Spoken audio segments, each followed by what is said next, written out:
5वें पार्ट में आपको सार्वगुणनखंड बताया था जी। किसी को पता है सार्वगुणनखंड का मतलब क्या? जो दोनों में हो या तीनों में हो, है ना? ये बताया था ना मैंने आपको सार्वगुणनखंड। तो इन्होंने खेल में सार्वगुणनखंड को कैसे समझाया, जरा एक बार और समझ लो। वैसे मैंने आपको बताया था लेकिन फिर भी एक बार समझ लो, ठीक है? इसको इतनी बार समझाया, जब पढ़ाती हूँ तो मत काम करा कर, बाद में करा करो।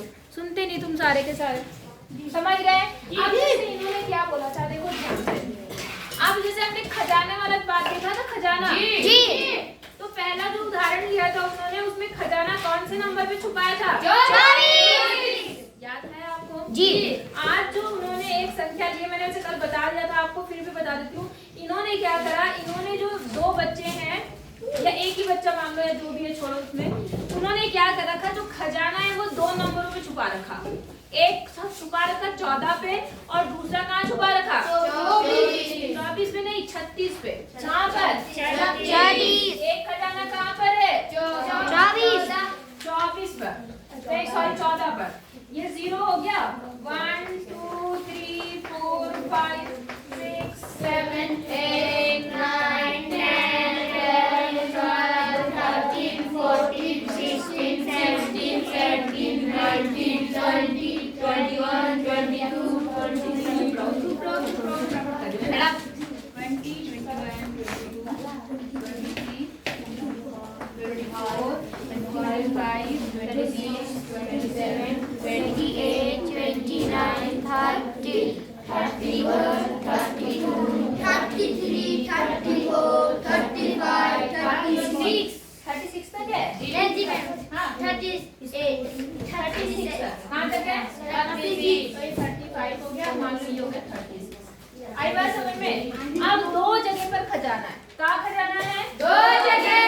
एक खजाना छुपा और एक खजाना छुपा है कहाँ पर? 36। तो आपको ये बताना है कि कौन से कदम लेकर आप खजाने तक पहुंच जाएंगे। बात समझ में आ गई? अब ये बात ध्यान से समझो। अगर आपको 14 पे जाना है, कहाँ पर जाना है? 14। तो पहला आप बताओ कितने कदम का चुनाव करना है? फिर 2, फिर 3, फिर 1 कदम 14। यही होगा, है ना? अगर आप एक एक कदम चुनेंगे तब भी आप 14 पे पहुंच जाएंगे। अगर आप 2 कदम चुनेंगे तब भी आप 14 पे पहुंच जाएंगे। क्या 3 पर आप 14 पे पहुंचेंगे? अगर आप 3 करते 3 3 6 3 6 9 3 जो 12 खजाना छूट जाएगा ना, तो इसका मतलब खजाने पर नहीं पहुंचेंगे। तो हमें पता है अगर हम 7 लेंगे तो हम 2 बार में खजाने पर पहुंच जाएंगे। अगर हम 14 लेंगे तो एक ही छलांग में खजाने पहुंच गए जी। एक खजाना तो मिल गया। अब जरा 36 वाला देखते हैं। कौन सा वाला? 36। तो 36 के लिए कौन कौन से? 1 और फिर 2 फिर 3 4 6 9 12 18। 1 कदम 36। हाँ है ना? तो अगर आपको 36 वाला खजाना चाहिए, कौन सा वाला? 36। तो आप इनमें से किसी भी कदम का उपयोग करेंगे तो आप 36 वाले खजाने को पा लेंगे, हाँ या ना? लेकिन अगर कोई ये चाहता है कि मुझे 14 वाला खजाना भी मिल जाए और 36 वाला खजाना भी मिल जाए, कहाँ का? 36 और 14 वाला खजाना भी मिल जाए और 36 वाला भी। तो वो कितने कदम चलेगा ये निकालना है आपको। 2। कितने? 2। तो मैंने आपको कल बताया था सार्वगुणनखंड। क्या बताया था? तो वही चीज है, इन दोनों में ऐसा कदम हम चुनेंगे जो हमारा क्या हो, दोनों में एक जैसा हो। तो इसमें कौन सा? 1 और 2। तो अगर वो एक एक कदम चलेगा तो 14 वाला भी मिल जाएगा और 36 वाला खजाना भी उसे मिल जाएगा, ठीक है? अगर वो 2 कदम चलेगा तब भी उसे 14 और 36 दोनों का क्या मिल जाएगा? खजाना। आई बात समझ में? क्या कोई और नंबर है जिससे इसको 14 और 36 दोनों का खजाना मिल जाए? है कोई? नहीं है। तो ये जो आपके ये जो कॉमन नंबर होते हैं इन्हें आप बोलते हैं सार्वगुणनखंड। क्या बोलते हैं? सार्वगुणनखंड। या उभयनिष्ठ गुणनखंड कल बताया था मैंने। क्या बोलते हैं हम इसे? उभयनिष्ठ गुणनखंड। उभयनिष्ठ गुणनखंड। बात समझ आ गई या नहीं आई? बात समझ आ गई थी आपको? किसी को कोई दिक्कत है यहाँ तक? अब अगली बात इन्होंने क्या बोला, ठीक है, चलो अब यहाँ क्या बोल रहा, कौन सा छलांग का आकार 30 और 15 दोनों तक पहुंच सकता है? यहाँ बहुत सारे छलांग की आकार संबंध। देखो अब इन्होंने क्या बोला, आपके पास एक और सवाल दे दिया, इन्होंने ले लिया 15, क्या ले लिया 15, और एक ले लिया कितना 30। अब मुझे ये बताओ, एक खजाना रखा है 15 पर, कहाँ रखा है 15, और एक खजाना कहाँ पे रखा है 30। तो ऐसी कौन सा इनमें कॉमन छलांग है जो दोनों खजाने को पा सकता है? 5। लेकिन क्या केवल 5 ही होगा? एक देखते हैं, है ना? अगर आपको 15 वाला खजाना चाहिए तो एक चाहिए, 2 से 15 बढ़ता है 3, 5, फिर सीधे कौन सा है 15, और ऐसे 30 वाले 3, 2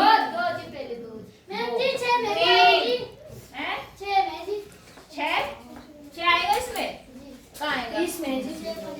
अरे इसकी बताओ पहले, इसमें आएगा 6? नहीं, पहले इसकी बात करते हैं, तो छोटे से शुरुआत करो। 3 तो ठीक है, 2 भी ठीक है, फिर 3, 4 से कटेगा 5 से कट जाएगा, 6, 7 से 8 से 9 से 10 से 11 12 13 14 15 के बाद 30। आई बात समझ में?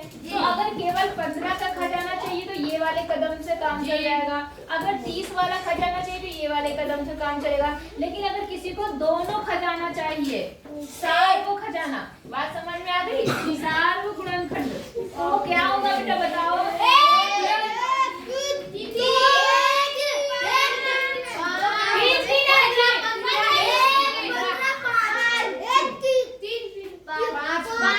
समझ गए? 1 3 5 15, समझ गए?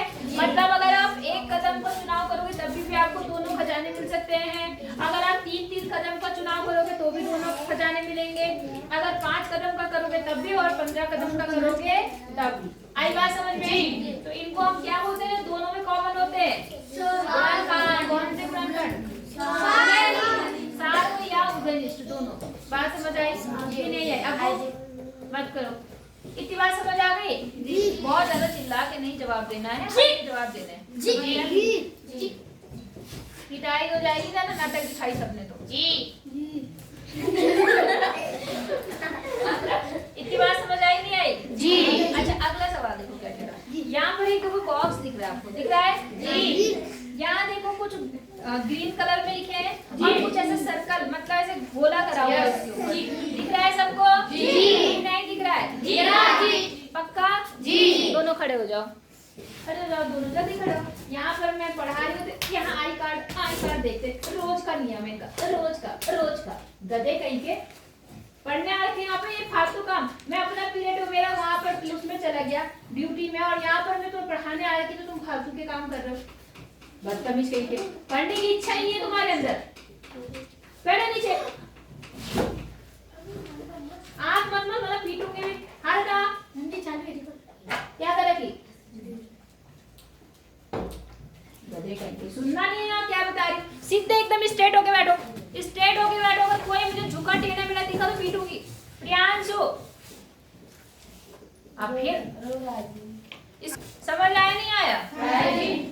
तो कुछ तो क्या है ग्रीन कलर में है और कुछ कैसे है सफेद। तो पहले ये देखो जो ग्रीन कलर में है उनको नंबर को देखो। पहला नंबर क्या है? 33। अरे ग्रीन कलर में ग्रीन कलर के बॉक्स में कौन सा है? 33। तो फिर दूसरा कौन सा है? 36। फिर तीसरा 40। फिर 42। अच्छा अब आप क्या देख रहे हैं? ये जो ग्रीन कलर में नंबर है 42, सॉरी, ये जो ग्रीन कलर में नंबर है ये क्या दिख रहा है आपको? कितने कितने का अंतर है इसमें? दो का अंतर है। 3 कितने का है? 3 का अंतर है। हाँ या ना? तो ये सभी जो 3 के अंतर वाले हैं ये 3 के गुणज हैं। किसके गुणज हैं? 3 के। मतलब अगर हम 3 के पहाड़े को आगे बढ़ाते जाएं तो 3 के पहाड़े में ये सारी संख्याएं आगे आएंगी 30 के बाद। हाँ या ना? समझ आया?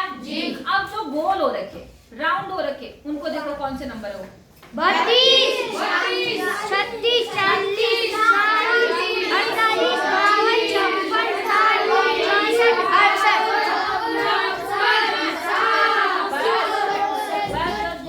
देख लिया आपने।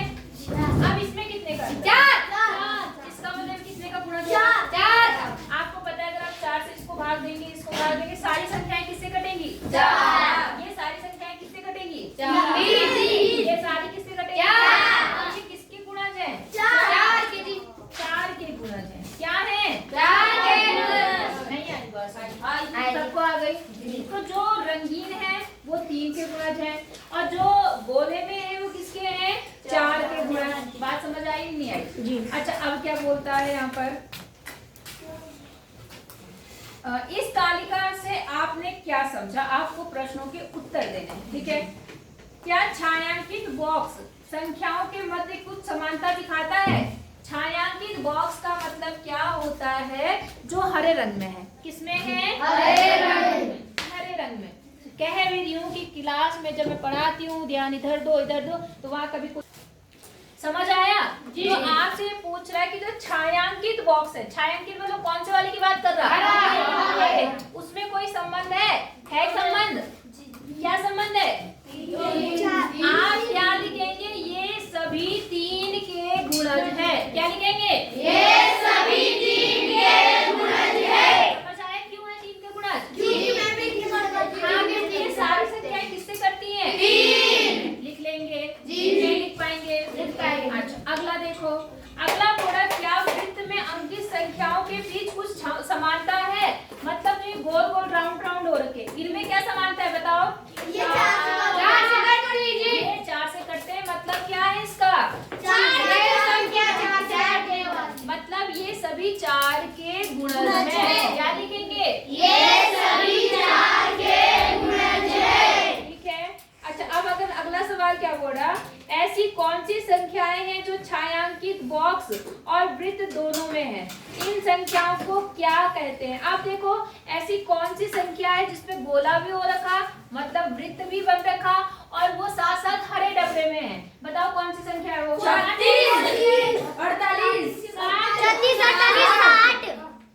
48 और कोई है? 60। यही है ना? तो बेटा मैंने आपको बताया 64 का है। नहीं है जी। हरे डब्बे में भी है और साथ में वृत्त भी हो, है ना? तो ऐसी 3 संख्याएं मिली आपको जी। बेटा ये तीनों संख्याएं आप देखेंगे इन दोनों में होंगी या नहीं होंगी? तो इन संख्याओं को हम क्या बोलते हैं जो दोनों में होती हैं? जल्दी बताओ। हाँ, सार्वगुणज। क्योंकि गुणज की बात हो रही है यहाँ पर, तो गुणज 3 का गुणज और 4 के गुणज में दोनों में कॉमन है, तो हम कौन सी संख्याएं बोलेंगे? सार्वगुणज। क्या बोलेंगे? अब पहले एक सवाल छोटा सा, ये उठ के बताएगा लोकेंद्र। खड़े हो जाओ लोकेंद्र। मुझे 3 के गुणज बताओ। 3 के गुणज कौन कौन से होते हैं? शुरू से बताना। हाँ 33 से। अच्छा शुरुआत 33 से होती है। यही बात है कि तुम क्लास में ध्यान नहीं देते। तुम बताओ। बना उसके बगल वाला लोकेंद्र के। हाँ 3 हाँ 6 हाँ 9 हाँ 12 हाँ 15। समझ गए जी? जिसका गुणज बोलते हैं उसका क्या करना पड़ता है? मार फेंक, थप्पड़ खींच के मार। अब जो क्लास में ध्यान नहीं देगा ना उसका यही हाल होगा। छोटी छोटी चीजें नहीं पता इन लोगों को। समझ गए सब लोग जी? तो आपको पता चल गया। तो ऊपर जो है वो कुछ 3 के गुणज संख्याएं दी हैं और नीचे 4 के गुणज है और इनमें अगर कॉमन होता है तो उसको हम लोग क्या बोलते हैं? सार्वगुणज। अगर गुणनखंड में कॉमन होगा तो सार्वगुणनखंड। समझ गए सब लोग कि नहीं समझे? चलो ठीक है, अब बैठ जाओ नीचे। अब आते हैं, आइए पता लगाएं पेज नंबर 110। उसी पेज पे है जी। अब हम इन प्रश्नों के उत्तर देते हैं, ठीक है? कोई दिक्कत है किसी को? इनके आंसर तो लिख लोगे जो मैंने बताया आपको। तुम्हारे काम अभी साफ सुथरे नहीं हो रहे, अभी तुम्हें ढंग से लिखने का तरीका नहीं आ रहा है। समझा के थक गई में राइटिंग सुधारो, सुंदर काम करना शुरू करो। समझ गए? और कोई बिना मतलब दांत दिखाता, किसी का सर हाथ यहाँ पे होता, कुछ नहीं। एक कॉपी, हाथ में पेन और नजरे में इतना। समझ गए? अगर इसके अलावा तुम्हारे हाथ पैर आंखें नाक इधर उधर गई ना तो पीटूंगी भी। कंसंट्रेट नहीं होते भाई, बिल्कुल एकाग्रित नहीं रहते हैं, सब इधर उधर घूमते रहते हैं, दिमाग सबका इधर उधर भटकता रहता है। आइए पता लगाएं। पेज नंबर है आपका 110, पेज 110, ठीक है।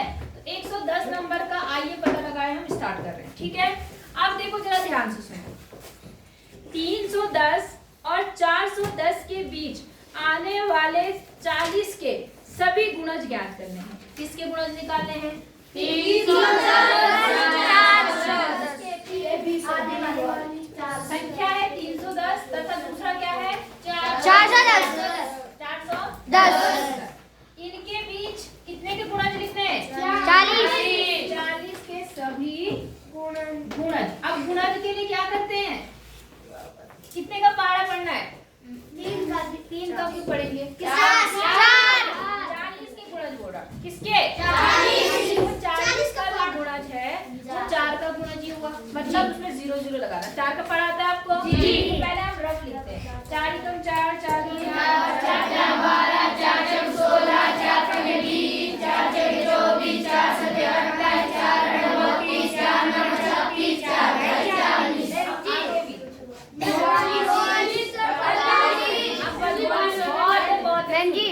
बीज डालना था जी वहाँ पर। 12 चलो कोई बात, इतना समझ आया? अब 40 के पार्ट में आपको पता है सब में 0 0 लग जाएगा। क्या लगेगा? 0 0। केवल क्या लगेगा? 0 0। आई बात समझ में? अब आपको जो गुणज लेने हैं, 40 के जो गुणज लेने हैं वो इनके बीच लेने हैं। किसके? 410। अब देखो 310 से कहाँ से शुरू हो रहा? यहाँ से क्या हो गया? शुरू। तो यहाँ से लेकर और कहाँ तक लेंगे? 400 तक। नहीं आई बात समझ में? क्योंकि 310 यहाँ से शुरू होगा, उससे आगे यहाँ पर 320 हो गया। 4 इन दोनों के बीच लेना है ना। इसके बाद जो आ रहा है गुणा तो कौन सा आ रहा है? 320। और 410 से क्या होना चाहिए? कम। तो वो कौन सा आ रहा है? 400। आप इनके बीच के सभी गुणज जो लिखेंगे वो क्या लिखेंगे? पहले लिखेंगे 320, दूसरा क्या लिखेंगे? 360, 400। ये 3 गुणज आएंगे इन दोनों संख्याओं के बीच। बोलो समझ आया? जी। नहीं आया? आया जी। आ गया? पक्का? जी। किसी को कोई दिक्कत है? आगे बढ़ जाए? जी। प्रश्न नंबर 2।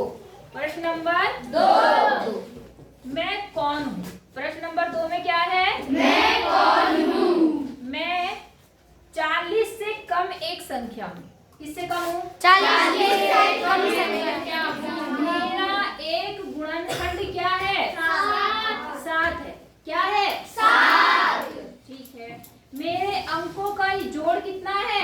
8। सवाल समझना। दूसरे का पहली बात तो संख्या 40 से क्या है? बोलो। संख्या जो हमें निकालनी है वो 40 से कम।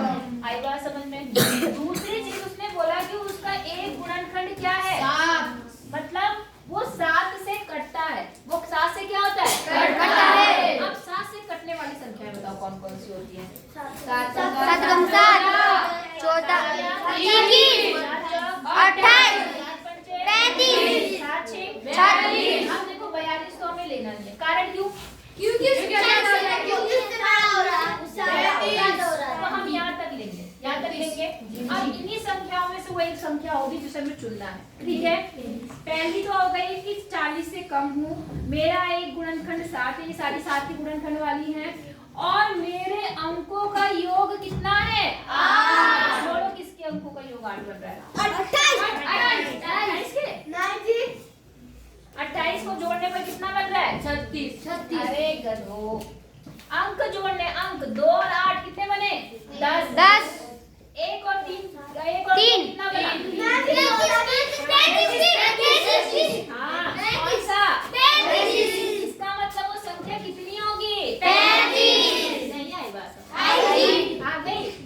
अतः वह संख्या क्या होगी? 35 होगी। बोलो समझ आया नहीं आया? हाँ, देखो तीनों कंडीशन लग गई। पहली कंडीशन 40 से छोटा हो गया, 35 हो गया। दूसरी कंडीशन में 7 का गुणज, जब उसने 7 का गुणनखंड बोल दिया इसका मतलब वो संख्या 7 से कटने वाली होती है। आई बात समझ, जिसका भी गुणनखंड बोलेगा इसका मतलब 7 का गुणनखंड बोला इसका मतलब 7 से वो सारी संख्या क्या करेगी, कट जाएगी। तो हमने 7 से कटने वाली संख्याएं लिख दी हमने, जो जो हमें पता थी। अब उसमें से चुनाव करना था कि वो संख्या कौन सी है। तो आगे की जो कंडीशन थी कि अंकों का योग कितना होना चाहिए, 8। तो हम इन चारों में से 5 में से देखेंगे कि अंकों का अंक 8 किस में आया। तो किसमें आया, 5। इसलिए हमारी वो संख्या क्या होगी, 35। समझ आया, नहीं आया, आ गया। मतलब वह संख्या, संख्या नहीं लिखा मैंने शायद, संख्या क्या होगी, 35 होगी। बोलो समझ आया नहीं आया, तो आपने आंसर दे दिया। अगला करें मैं 100 से छोटी संख्या हूँ। आप कितने से छोटी संख्या है ना, संख्या 100 से छोटी है। दूसरा क्या कह रहा, मेरे, आप सुनो, मेरे 2 गुणनखंड है, कौन कौन से, 3 और 5।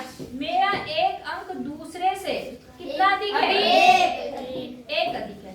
अब उसके 2 गुणनखंड है, कितने गुणनखंड है, 2। कौन कौन से, 3 और 5। तो हम ऐसी संख्या ढूंढेंगे जिसका 3 भी गुणनखंड और 5 भी। तो पहले हम 3 के गुणनखंड लिखते हैं। गुणनखंड है, गुणज है, 3 के गुणनखंड को बनेगा 3, 6, 9, 12, 15। एक मिनट बेटा, हाँ ठीक है, 3, 6, 9, 12, 15, 18, 21, 24, 27, 30। देखते हैं, वैसे आगे तक भी लिखना पड़ेगा क्योंकि 100 से छोटी है ना संख्या। तो 100 के बाद 33, 36, 39, 42। चलो बहुत है, मैं हम अपने आप गेस कर लेंगे। दूसरी संख्या किससे विभाज्य है, 5 से भी विभाज्य है। तो 5 का लिख लेते हैं। 5 का क्या होगी, 5, 10, 15, 20, 25, 30, 35, 40, 45, 50। आगे अपने आप कर देंगे हम, है ना, ऐसे डर। मैम जी सरा रही। अब इसमें सरा गए, बस ये समझ लो फिर जा रहे। इसमें जो आपका, पहले आप ये देखो कि वो संख्या जो 3 और 5 दोनों का गुणनखंड है, 3 और 5 दोनों का गुणनखंड है, तो तीनों में आएगी, बताओ मुझे। 3 और 5 दोनों के गुणनखंड, 3 और 5 15 दोनों का गुणनखंड। संख्या क्या होगी, वो 15। दूसरी कौन सी होगी, 30। तीसरी 45, अगली 60, अगली 15, 35, 35, 45, 60, 90। अब 15 से 105 होगा तो हम क्या करेंगे, वो तो लेंगे नहीं, लेंगे नहीं जी, क्यों नहीं लेंगे, क्योंकि वो बड़ी है जी। अब उसका क्या कह रहा, मेरा एक अंक दूसरे अंक से कितना अधिक है, 1। अब बताओ इसमें कौन सा है जो एक अंक दूसरे से एक ही अधिक हो, बताओ। इसमें ये एक अंक कितना है, 1, और इसमें कितना है, 3। कितने का अंतर आ गया, 4 का अंतर आ गया, 4 का। इसमें कितने का अंतर आ गया, एक 0 है और एक 3 है, 3 का अंतर आ गया। यहाँ कितने का, हाँ कितने का, 1। यहाँ देखो एक संख्या कितनी है, 4, और दूसरी कितनी है, 1। तो कितने का अंतर आ गया, तो इसका मतलब वो संख्या क्या होगी, 45। आई बात समझ में कि नहीं आई? अब तीनों कंडीशन आपकी लग गई कि संख्या 100 से कम भी है और वो 3 और 5 दोनों से करती है, 3 और 5 दोनों से करती है संख्या जी। और साथ में इसका एक अंक दूसरे से एक ही ज्यादा है, हो जाएगा। तो चलो आज 2 सवाल कल कराऊंगी, ठीक है।